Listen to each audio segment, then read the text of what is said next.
ലോകം മുഴുവനും അറിയപ്പെട്ട ഒരു വ്യക്തിയാണ് ശാലോമോൻ രാജാവ്. അദ്ദേഹം ഇസ്രായേലിൻ്റെ രാജാവായിരുന്നു, ചരിത്ര പുരുഷനായിരുന്നു, ലോകത്തിൽ അറിയപ്പെട്ട വ്യക്തി, സമ്പന്നനായിരുന്നു, ബുദ്ധിമാനായിരുന്നു, എഴുത്തുകാരനായിരുന്നു, കവിയായിരുന്നു, സങ്കീർത്തനങ്ങളെ രചിക്കുന്നവനായിരുന്നു, പുസ്തകങ്ങൾ എഴുതുന്നവനായിരുന്നു. ജ്ഞാനത്തോടും വിവേകത്തോടും കൂടെ രാജ്യത്തെ ഭരിക്കുവാൻ ദൈവത്തിൽ നിന്ന് വിവേകം പ്രത്യേകം ചോദിച്ചു വരമായി വാങ്ങിയവൻ.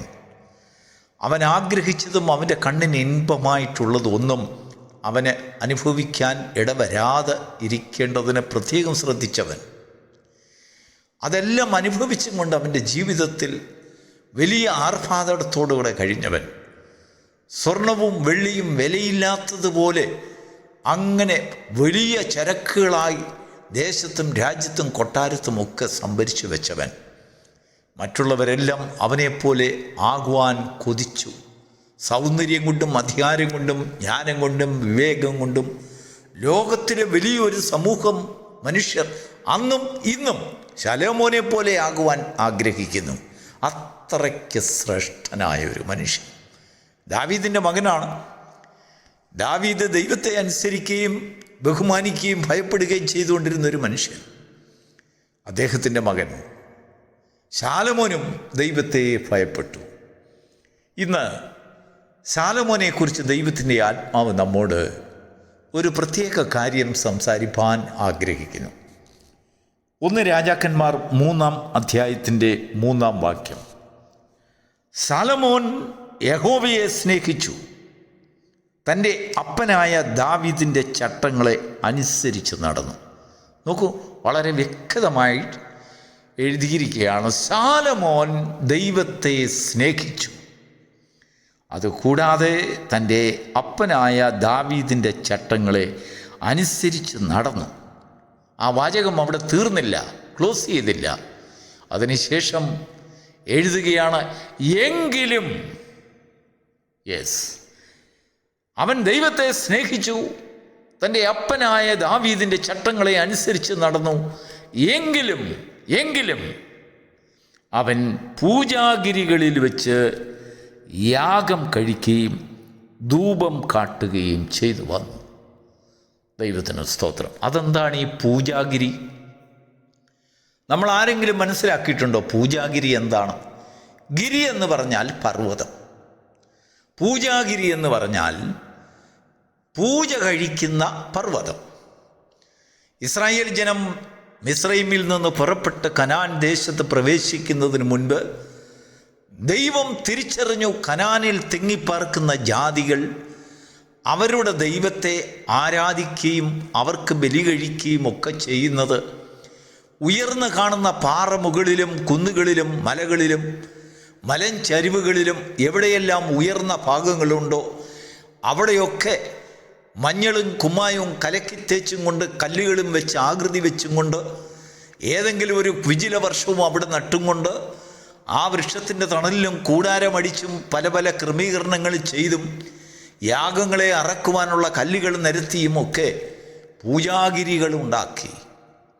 ദൈവം അതറിഞ്ഞുകൊണ്ട് ദൈവത്തിൻ്റെ ജനമായ ഇസ്രായേലിൻ്റെ അവരോട് സംസാരിച്ച് ഹോരേബ് പർവ്വതത്തിൻ്റെ മുകളിൽ മോശയെ വിളിച്ചു കൊണ്ടുപോയി കർശനമായ ചട്ടങ്ങൾ അവർക്ക് കൊടുത്തു. നിന്റെ ജനം പൂജാഗിരികളിൽ യാഗം കഴിക്കുവാൻ പാടില്ല.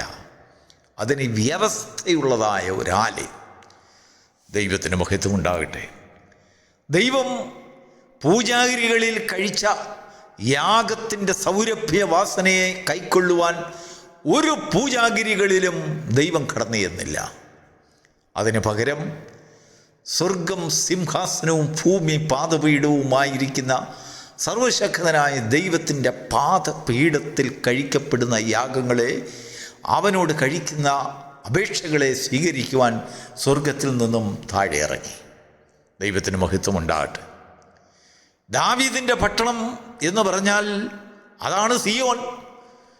ആ സിയോനെക്കുറിച്ച് ഉത്തരഗിരിയായി സിയോൻ പർവ്വതം ഉയരം കൊണ്ട് മനോഹരവും സർവഭൂമിയുടെയും ആനന്ദമാകുന്നു. സിയോനിലേക്ക് എഴുന്നള്ളണമേ. ദൈവം സ്വർഗ സിയോനെ വിട്ടെങ്ങും പോകരുത്, ദാവീദിൻ്റെ പട്ടണത്തിൽ നിന്ന് എങ്ങും പോകരുത് എന്ന് ദാവീദ് ഒരുപാട് സങ്കീർത്തനങ്ങൾ എഴുതിക്കൂട്ടി. എങ്കിലും എന്താണ് സംഭവിച്ചതെന്നറിയാമോ? ശാലോമോൻ മിസ്രയീം രാജാവായ ഫറവോനുമായി സംബന്ധം കൂടി ഫറവോൻ്റെ മകളെ വിവാഹം ചെയ്തു. തൻ്റെ അരമനയും യഹോവയുടെ ആലയവും യെരുശലേമിന് ചുറ്റുമതിലും പണിതു തീരുവോളം ഫറവോൻ്റെ മകളെ കൊണ്ടുവന്ന് ഈ സിയോൻ നഗരത്തിൽ പാർപ്പിച്ചിരിക്കുക.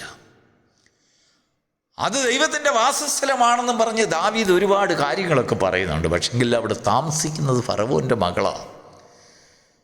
ശാലോമോൻ ദൈവത്തെ സ്നേഹിച്ചു, അപ്പൻ്റെ കൽപ്പനകളെ കർശനമായിട്ട് അനുസരിക്കുന്നു. പക്ഷെങ്കിൽ യാഗം ഗിരികളിൽ വെച്ചാണ്. പൂജയെല്ലാം നടക്കുന്നത് ജാതികളുടെ പ്രമാണത്തിന് അധിഷ്ഠിതമായിട്ടാണ്. ദൈവത്തിന് മഹത്വം ഉണ്ടാകട്ടെ. നമ്മൾ ദൈവത്തെ സ്നേഹിക്കുന്നുണ്ടെങ്കിലും ഇതാണ് ഇന്നത്തെ ആലോചന, ഇന്നത്തെ സന്ദേശം ഇതാണ്. നമ്മൾ ദൈവത്തെ സ്നേഹിക്കുന്നു. ആരാധനയ്ക്കായി കടന്നു പോകുവാൻ നമുക്ക് വെപ്രാളമാണ്. പ്രാർത്ഥനകൾ തുടങ്ങുന്നതിന് മുമ്പ് ആലയത്തിൻ്റെ മുൻനിരയിൽ ചെന്നിരിക്കുവാൻ മത്സരിക്കുകയാണ്. പക്ഷെങ്കിൽ കഴിക്കുന്ന ആരാധനയൊക്കെ ഗിരികളിലാണ്. ചന്ദനവും കരിയും മഞ്ഞളും കൊണ്ട് പെയിൻ്റടിച്ചും കളറടിച്ചുകളും കുമ്മായങ്ങൾ തേച്ചതുമായിട്ടുള്ള അനേക മരത്തടികളിലും കൽഭിത്തികളിലുമൊക്കെയും ദൈവമായ യഹോവയ്ക്ക് യാഗം വെട്ടി വെട്ടി വെട്ടി വെട്ടി സന്തോഷിക്കുക. പക്ഷെങ്കിൽ സൗരഭ്യവാസന കൈക്കൊള്ളുവാൻ ദൈവം കടന്നു വരുന്നില്ല. പ്രിയപ്പെട്ട ദൈവമക്കളെ, ദൈവത്തെ സ്നേഹിക്കുവാൻ നമുക്കെല്ലാം വിരുദ്ധമുണ്ട്, അതിനുള്ള സാക്ഷ്യങ്ങളുമുണ്ട്. വളരെയധികം സന്തോഷം ആരാധനയിലുണ്ട്, പ്രാർത്ഥനയിലുണ്ട്. കടിച്ചാൽ പൊട്ടാത്ത വാക്കുകൾ കൊണ്ട് പ്രാർത്ഥിക്കാൻ അറിയാം. ആർക്കും ഗ്രഹിച്ചുകൂടാനൊക്കാത്തതായ അക്ഷരപ്രാസത്തിലും അനേക അലങ്കാരങ്ങളിലും ദൈവത്തിൻ്റെ വചനത്തെ ഘോഷിക്കാൻ നമുക്കറിയാം. ദൈവത്തിൻ്റെ വചനം കീറി കീറി കീറി ഇനിയും കീറുവാൻ യാതൊന്നുമില്ലാത്ത രീതിയിൽ ജനങ്ങൾക്ക് പകുത്തു കൊടുക്കുവാനുള്ള അനേക പാത്ര വിഭവങ്ങളും നമ്മുടെ കയ്യിലുണ്ട്. പക്ഷെങ്കിൽ കഴിക്കുന്ന യാഗങ്ങളൊക്കെയും ഗിരികളിലാണ്, പൂജഗിരികളിലാണ്. അതിൻ്റെ സൗരഭ്യവാസനം ദൈവം സ്വീകരിക്കുവാൻ വരുന്നില്ല. എന്താണ് ചെയ്യുക? ദൈവം എവിടെ? അവൻ്റെ സന്നിധിയിലേക്ക് ചെല്ലുവാൻ ആഗ്രഹിക്കുന്നതായ യാഗങ്ങൾ എവിടെയായിരിക്കണം? നമ്മുടെ ഹൃദയത്തിലായിരിക്കണം. ദൈവത്തിന് സ്തോത്രം. ഇവയെല്ലാം പേറിക്കൊണ്ട് മനസ്സിലാക്കിക്കൊണ്ടാണ് അപ്പോസ്തലനായ പൗലോസ് റോമാലേഖനം 12-ാം അധ്യായം 1-ാം വാക്യത്തിൽ പറയുന്നത്, സഹോദരന്മാരെ, ഞാൻ ദൈവത്തിൻ്റെ മനസ്സലിവ് ഓർപ്പിച്ച് നിങ്ങളെ പ്രബോധിപ്പിക്കുന്നു എന്ന് പറഞ്ഞാൽ, ഇത്രയും നാൾ നീ ദൈവത്തെ സ്നേഹിക്കുന്നെന്ന് പറഞ്ഞും കൊണ്ട് പൂജാഗിരികളിൽ കഴിച്ചിട്ടുള്ള യാഗങ്ങൾ നിമിത്തം ദൈവം നിന്നെ എറിഞ്ഞു കളയാതെ നിലനിർത്തിയിരിക്കുന്ന ദൈവത്തിൻ്റെ മനസ്സലിവ് ഓർപ്പിച്ച് നിങ്ങളോട് പറയുന്നത് എന്തെന്നാൽ, നിങ്ങൾ ബുദ്ധിയുള്ള ആരാധനയായി നിങ്ങളുടെ ശരീരങ്ങളെ ജീവനും വിശുദ്ധിയും ദൈവത്തിന് പ്രസാദവുമുള്ള യാഗമായി സമർപ്പിപ്പി. Praise the Lord. ദൈവത്തിന് മഹത്വം ഉണ്ടാകട്ടെ. ദൈവം നമ്മളിൽ നിന്ന് പ്രതീക്ഷിക്കുന്ന യാഗങ്ങൾ, അപേക്ഷകൾ, ഏറ്റുപറച്ചിലുകൾ, മാനസാന്തരങ്ങൾ, സ്തുതികൾ, സന്തോഷം, ഗാനങ്ങൾ, അവൻ്റെ സന്നിധിയിലുള്ളതായ സകല ശുശ്രൂഷകളും അത് ഗിരികളിൽ പാടില്ല. എന്താണ് ഗിരി? ഉയർന്നിരിക്കുന്ന അഹങ്കാരം, സ്വാർത്ഥത, അല്ലെങ്കിൽ മറ്റുള്ളവരെക്കാൾ ഞാൻ ഉന്നതനാണെന്നുള്ളതായ ഭാവം, ആരെയും അടക്കി വാഴുവാനുള്ളതായ ഒരു വ്യാമോഹം, അഹങ്കാരം, ദൈവത്തെയും മനുഷ്യനെയും മാനിക്കുകയും സ്നേഹിക്കുകയും ചെയ്യാത്തതായ അവസ്ഥ, സകലരെക്കാളിലും ഉന്നതൻ എന്നുള്ളതായ ഭാവം, നിൻ്റെ ആരാധനയാണ്, നിൻ്റെ യാഗമാണ് ഏറ്റവും വലുത്, ഏറ്റവും വലിയ കുന്നിൻ മുകളിൽ നീയാണ് നിൽക്കുന്നതെന്നുള്ളതായ ഒരു അഭിപ്രായം, ഇതൊക്കെ ദൈവം വെറുക്കുന്നു. താഴെ വന്ന് ദൈവത്തിൻ്റെ പാദപീഠത്തിൽ മനുഷ്യൻ യാഗം കഴിക്കുവാൻ, ആരാധിക്കുവാൻ, അവരുടെ ഹൃദയങ്ങളെ, മനസ്സിനെ പുതുക്കി രൂപാന്തരപ്പെടുവാൻ, പഴയ രൂപമല്ല, രൂപാന്തരപ്പെടുവാൻ എന്ന് പറഞ്ഞാൽ ആ രൂപത്തിൽ നിന്നൊരു ആന്തരമായിട്ടുള്ള വ്യത്യസ്തമായ ഒരു രൂപം കൈക്കൊള്ളുവാൻ കർത്താവിൻ്റെ അടുത്ത് ദൂതന്മാർ വന്ന് സംസാരിച്ചപ്പോൾ ദൈവത്തിൻ്റെ വചനത്തിൽ പറയുന്നത് അവൻ്റെ മുഖഭാവം മാറി, രൂപാന്തരപ്പെട്ടു. മോശയുടെ മുഖഭാവം മാറി. ദൈവത്തോടുകൂടെ വസിക്കുമ്പോൾ, ദൈവനാമമായിട്ട് സംസാരിക്കുമ്പോൾ, ആരാധനയുടെ വെളിച്ചത്തിൽ പ്രാപിച്ചു കഴിയുമ്പോൾ നമ്മുടെ മുഖഭാവത്തിന് വ്യത്യാസമുണ്ടാകും, നമ്മുടെ ഹൃദയഭാവത്തിന് വ്യത്യാസമുണ്ടാകും, മനോഭാവത്തിന് വ്യത്യാസമുണ്ടാകും.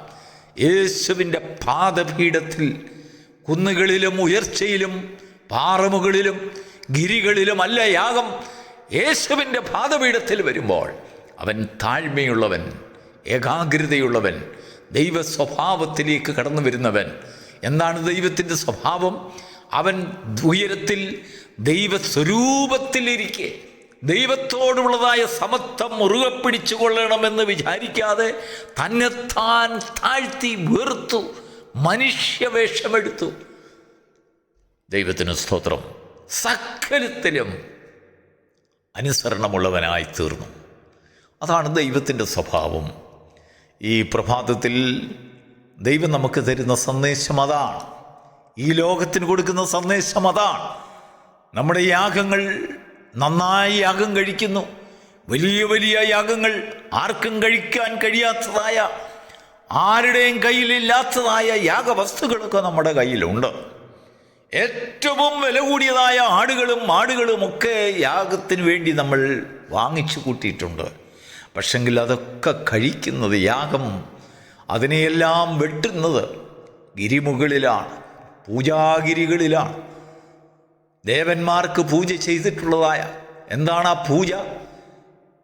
അല്ലെങ്കിൽ മനുഷ്യപൂജ, പേരിൻ്റെ പൂജ, വ്യക്തിപൂജ. ഈ പൂജകളിന്മേൽ യാഗം കഴിച്ച് അതിൻ്റെ മേധസ് കൊണ്ട് കുന്നുകൂടി അനേകം മേധസ്സുകൾ കുന്നായി മാറി ദൈവത്തിന് കടന്നു വരുവാൻ കഴിയാത്ത ദുർഗന്ധമായിട്ട് മാറി. ഇപ്പോൾ നമ്മൾ ദൈവത്തിന് സൗരഭ്യവാസന കൊടുക്കുന്ന മനുഷ്യരായി തീരേണ്ടതിന്, നാം ദൈവത്തിന് സൗരഭ്യവാസനയായി തീരേണ്ടതിന് ദൈവത്തിൻ്റെ ആത്മാവ് പറയുന്നു, ദൈവത്തിൻ്റെ പാദപീഠത്തിലേക്ക് വരിക. പൂജാഗിരികളിൽ അല്ല, താഴെ വരിക. അവൻ തന്നെത്താൻ താഴ്ത്തും. താഴ്മയോടെ ദൈവത്തിൻ്റെ സന്നിധിയിൽ ഏറ്റുപറയുന്നവന്, ഹൃദയം നുറുങ്ങിയവർക്ക് യഹോവ സമീപസ്ഥൻ, മനസ്സ് തകർന്നവനെ അവൻ രക്ഷിക്കുന്നു. ഹൃദയം നുറുങ്ങിയവർക്കും മനസ്സ് തകർന്നവർക്കും പൂജാഗിരികളിൽ കയറുവാനുള്ള ബലമില്ല. അവൻ തളർന്നു വീഴും. അവൻ്റെ ആശ്രയം ദൈവത്തിൻ്റെ പാദപീഠത്തിലാണ്. ആ പാദപീഠത്തെക്കുറിച്ചുള്ളതായ ഒരു ദർശനം ഈ പ്രഭാതത്തിൽ ദൈവം നമുക്ക് തരുമ്പോൾ, ആ ദർശനം നമ്മെ ഒരു വലിയ അനുഗ്രഹത്തിൻ്റെ പാതകളിലേക്ക് നമ്മെ വഴി നടത്തും. തേജസ്സിൻ്റെ വെളിപ്പാടുകളെക്കുറിച്ചുള്ളതായ ഒരു കവാടം നമുക്കായി തുറക്കും. ദൈവത്തിൽ നിന്നുള്ളതായ ഒരു സാമീപ്യം നമുക്ക് അനുഭവിച്ചറിയുവാൻ ആ വെളിപ്പാട് നമുക്ക് സാധ്യമാക്കും. God bless you.